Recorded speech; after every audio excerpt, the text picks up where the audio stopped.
The Neimoidians have always been easy to hate. When they were first introduced to us in The Phantom Menace, they were portrayed as the main species behind the illegal blockade and occupation of Naboo. These were despicable individuals who wore weird hats and costumes and talked with a strangely oriental accent. No, George wasn't being racist, he simply lacked creativity and ran out of accents to use on aliens. But it wasn't just how the Neimoidians looked and sounded, it was also how they acted. First, the Neimoidians had gained complete control of the Trade Federation board. This was a massive transportation conglomerate that was exploiting smaller and completely helpless worlds. To make matters worse, the Trade Federation actually started off as a watchdog group that was supposed to protect smaller planets from this exact same type of behavior. Now, the Neimoidians we oftentimes see depicted in Star Wars include individuals like Nute Gunray, who are extremely greedy and will do anything for power and wealth. These Neimoidians are also portrayed as complete cowards. Sure, they're willing to invade another sovereign planet, but they'll never get their own hands dirty. Instead, they'll rely on their army of droids to do the heavy lifting, while they wait in their control ships safe up in orbit. And then all throughout the prequel trilogies and even in the Clone Wars series, we never really see the Neimoidians being portrayed in a positive manner. It was just individuals like Nute Gunray, or maybe Senator Lot Dodd, or the weapons developer known as Lock Durd. So, if you've seen the prequels and you've also seen the Clone Wars TV show, you might come out of that with the impression that Neimoidians are extremely abrasive and greedy and cruel individuals. But how much of that is just a stupid stereotype? How much of it is real? That's what we're going to take a look at in today's video. But before we start, a quick word from our sponsor for today, Raid Shadow Legends. We've been advertising Raid Shadow Legends for quite some time right now. I mean, look at this old video of me. That was more than 2 years ago. Such a young Alan, such a handsome and naive Alan. So much has changed since back then, and I'm not just talking about the Jedi robes I picked up from after Order 66. I'm also talking about Raid Shadow Legends. It's a constantly evolving video game. At the core of this game is a solid team-building turn-based RPG, and ever since I first did that Raid Shadow integration, the developers have constantly been adding new characters, new PvP and single-player missions, new type of modes and features as well. And there's dozens of new ways to also upgrade your squad and make them even more competitive in battle situations. The developers are always trying to change things, they're tweaking little things to find better balance. For this month, for instance, they'll be overhauling the Champion Vault, and they'll also introduce 5 completely new champions. And right now, the Delania Chase event is going on, and old players and new can get Delania for free for playing Raid Shadow Legends for 7 consecutive days between now and July 28th. She's one of the strongest support characters in the game and will really help out your squad. This is basically the best time to get into Raid. And if you click my link in the description down below or scan my QR code here on the screen, you'll get a free starter pack worth almost $30. We're talking about 1 free epic champion, known as Tayral, 200,000 silver, 1 energy refill, 1 XP boost, and 1 ancient shard, so you can summon an awesome champion as soon as you get in game. Also, when you get in the game, all that free stuff will be waiting in your inbox. Thank you for your patience. On to the rest of the video.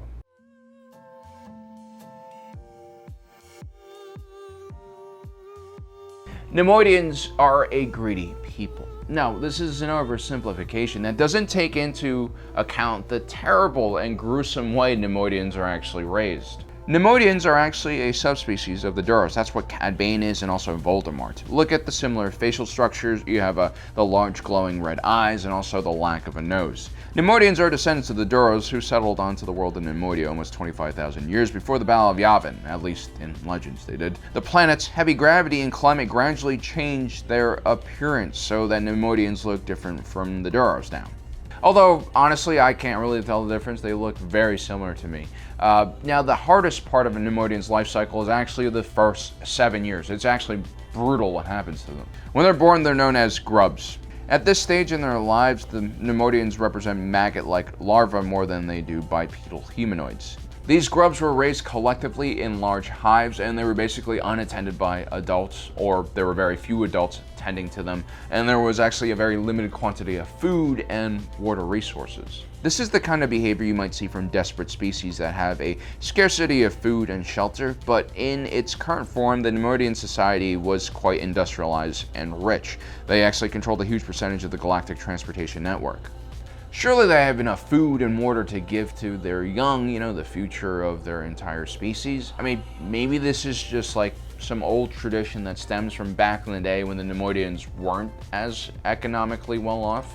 Actually, no, I believe the truth is a bit more twisted and sinister. You see, most of Neimoidian society, which is made up of adults who survived the hive process, probably supported this very Darwinian upbringing.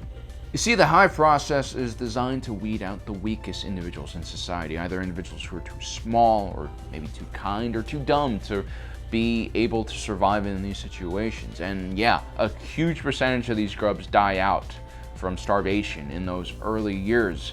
And I guess the individuals that ultimately don't die but don't eat enough food and evolve into adulthood, they become drones.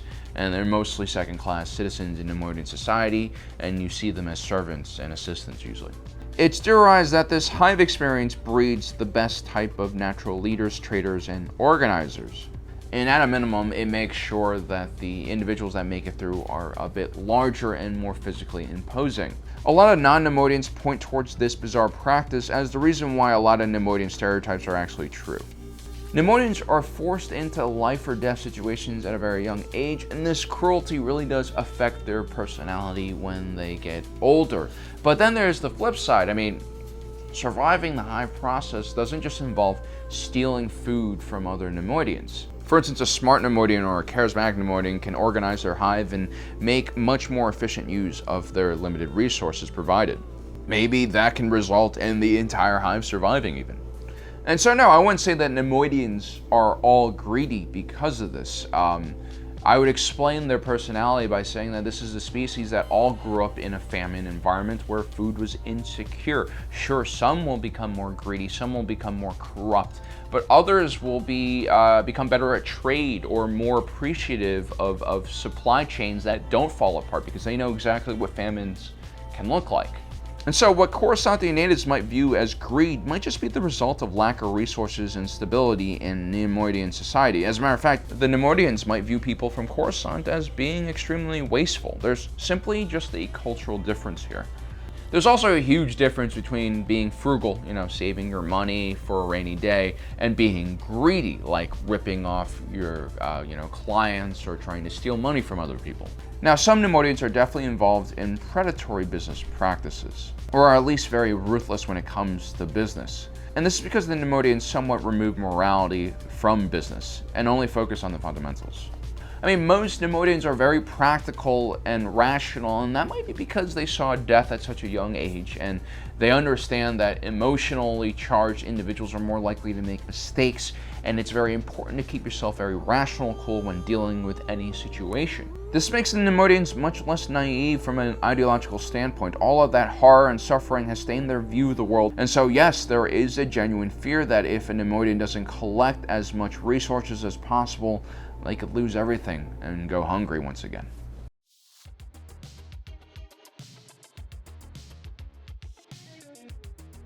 Neimoidians are cruel. They're willing to do anything for more credits, and they don't care about anything else. Again, this is another generalization that probably isn't true. Now, early on in the Clone Wars, a huge terrorist attack rocks Cato Neimoidia. Obi-Wan Kenobi was sent to investigate the incident and prove that the Republic was not behind this event. As usual, he went to his good buddy Dex, owner of Dex's Diner, and one of the best information brokers on the side of the Maw.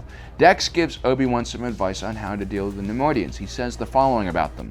The Neimoidians, unique species. Their brains are wired for calculation. Everything is an instinctive risk assessment to them. Some call it cowardly. I think it's a strong survival instinct. I think this is a much better assessment of who the Neimoidians are. They seem cruel, and that's because they are extremely calculating in everything they do.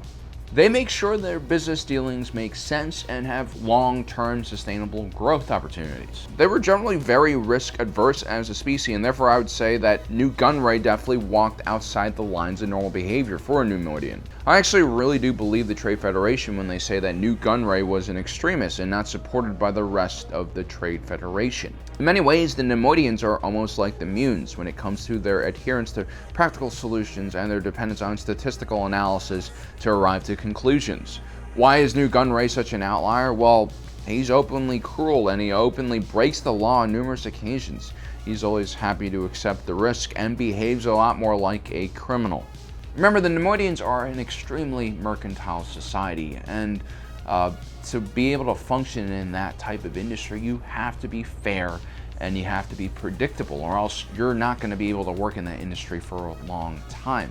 I know there's this perception, especially here on Earth, that most people get rich through devious and unethical methods, but that couldn't be further from the truth.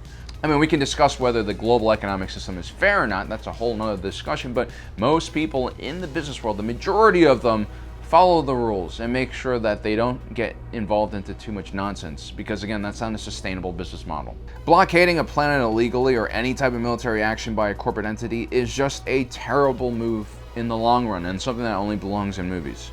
And so most Neimoidian merchants are going to probably be pretty fair and at least willing to follow the rules. I mean, sure, you might not get the best prices from the Neimoidians because, again, they're an ancient mercantile society. They're probably pretty ruthless when it comes to their margins, but they will be fair and follow the rules. Now, the Trade Federation did go crazy in the Outer Rim. They essentially became feudal lords and they turned the locals into their serfs.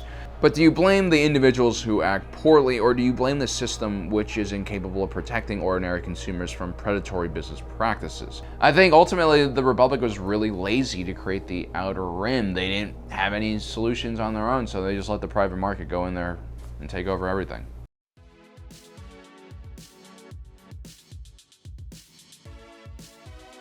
Neimoidians are cowards. They refuse to fight for themselves and they rely on massive droid armies to do their biddings.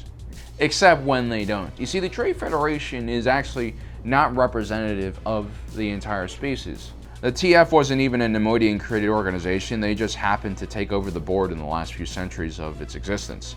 The Trade Federation was a company, and a company has a bunch of shareholders, and those shareholders want you to keep costs to a minimum. And so instead of hiring a bunch of people to secure its holdings, the Trade Federation decided to automate the entire process. This isn't cowardice so much as it's a good business move. Basically, everything the Neimoidians do is business related.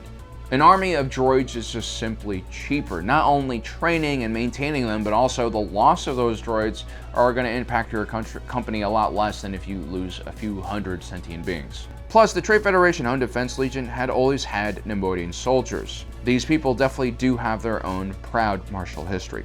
During the aforementioned Caden Neimoidian bombing that Obi-Wan Kenobi had to investigate, which was featured in the new novel Brotherhood, when a massive explosion destroys an entire segment of the city, Neimoidians start coming out in droves to help each other. There is a collective society of people who do truly want to help each other here. These individuals all had a very personal stake in what was happening, and there was definitely love and care in the society, and they were willing to risk their lives to save each other. But their way of caring for each other just comes out in a different way compared to, say, the Wookiees or Twi'leks.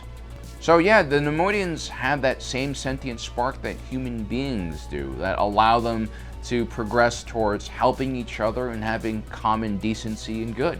And so, like with all species, the stereotypes that are painted over the Neimoidians are half-truths that, upon further investigation, opens up much more interesting societal and cultural causes and effects that have made the species the way they are.